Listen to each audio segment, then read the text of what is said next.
जळगाव शहरातील महात्मा फुले केळी संशोधन केंद्रात 2026 थेट प्रात्यक्षिक शिवार फेरी अंतर्गत केळी दिवस व शिवार फेरी हा विशेष कार्यक्रम पार पडला। आज दिनांक 3 फेब्रुवारी रोजी दुपारी 12 वाजता यावेळी निमखेडी रोड येथे या कार्यक्रमाचे आयोजन करण्यात आले होते। या कार्यक्रमात राज्यभरातून आलेल्या केळी उत्पादक शेतकऱ्यांना देशभरात लागवडीखाली असलेले तब्बल 80 केळी प्रजातीचे प्रायोगिक लागवड एकाच ठिकाणी पाहण्याची दुर्मिळ संधी मिळाली आहे। फुले प्राईड, अर्धापुरी, वसई, श्रीमती, ग्रँड नेन, विल्यम्स, बसराई, राजापुरी आदी प्रगत प्रजातींची प्रत्यक्ष शेतात प्रात्यक्षिक सादर करण्यात आली। कार्यक्रमात केळी उत्पादक क्षमता, लागवड पद्धती, संतुलित खत व पाणी बी व्यवस्थापन, ठिबक सिंचन, फर्टिलायझेशन, रोग कीड नियंत्रण तसेच मल्चिंग, जैविक उपाय, मूल्यवर्धित उत्पादने, AI व ड्रोन तंत्रज्ञान यावर तज्ज्ञांनी मार्गदर्शन केले। शिवार फेरी शेतकरी शास्त्रज्ञ संवाद, यांत्रिकीकरण करण्याच्या प्रात्यक्षिकांमुळे केळी शेतातील भविष्यातील संधी जाणून घेण्यासाठी हा कार्यक्रम शेतकऱ्यांसाठी उपयुक्त ठरला आहे। महात्मा फुले कृषी विद्यापीठ राहुरीचे कुलगुरू विलास खर्चे नेमकं काय बोलले आहेत ते जाणून घेऊया। तसेच केळी उत्पादक यांनी याबाबत अधिक माहिती दिली आहे।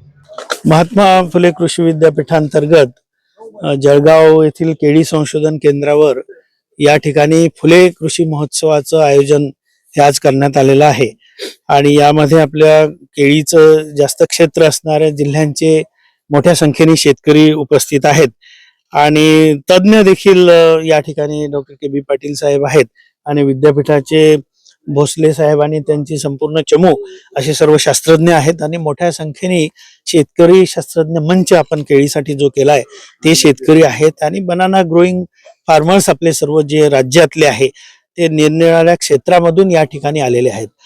तर या ठिकाणी या केळी महोत्सवाचं जे आपण आयोजन करतोय त्यामध्ये मुख्य उद्देश असा आहे की या केळी संशोधन केंद्रावर जे आपलं काम चालतंय त्या ठिकाणी 80 वाणांचा जो संग्रह केलेला आहे तो देखील पाहायला मिळतो आणि मुळातच केळीचं जे तंत्रज्ञान आहे मग त्यात विविध वाण असतील, या वाणांची किडी आणि रोगांना जी प्रतिकार क्षमता आहे तिचा अभ्यास या ठिकाणी चालतो। त्यामध्ये जमिनीचं, अन्नद्रव्यांचं आणि पाण्याचं महत्वाचं म्हणजे ह्याचं व्यवस्थापन करण्याचं जे तंत्रज्ञान आहे हे सुधारित तंत्रज्ञान वापरून जर आपण केळीची शेती केली तर निश्चितपणे आपल्याला शाश्वत उत्पादन त्यामध्ये मिळणं शक्य आहे।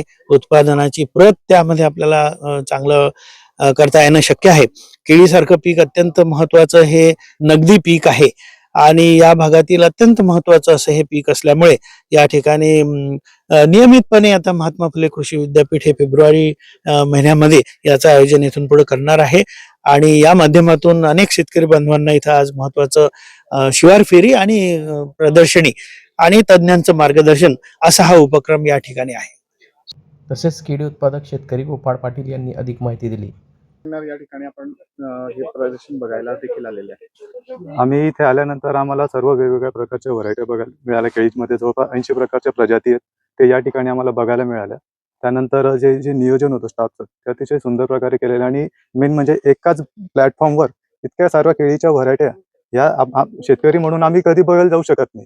कोणत्याच्या बाजूला बांधावरही आम्ही कोणाच्या व्हरायटी वगैरे बघू शकत नाही, पण आम्हाला एकाच ठिकाणी या सर्व प्रकारच्या व्हरायट्या बघायला मिळाल्या आणि अतिशय सुंदर असे त्यांचे बंच मॅनेजमेंट, त्यानंतर कुठल्या झाडावर काय स्प्रे करायचं, करप्याचे नियोजन कसं करायचं, त्यानंतर मग शेतकऱ्यांना अडचणी काय येतात त्याचा योग्य असं मार्गदर्शनच या चर्चासत्राच्या माध्यमाने आम्हाला मिळालं। याचा फायदा होईल तुम्हाला शेती करताना? 100% फायदा होतो या गोष्टींचा। नाव आपलं? गोपाळ भाऊसाहेब पाटील, राहणार पोपनी, तालुका जिल्हा जळगाव।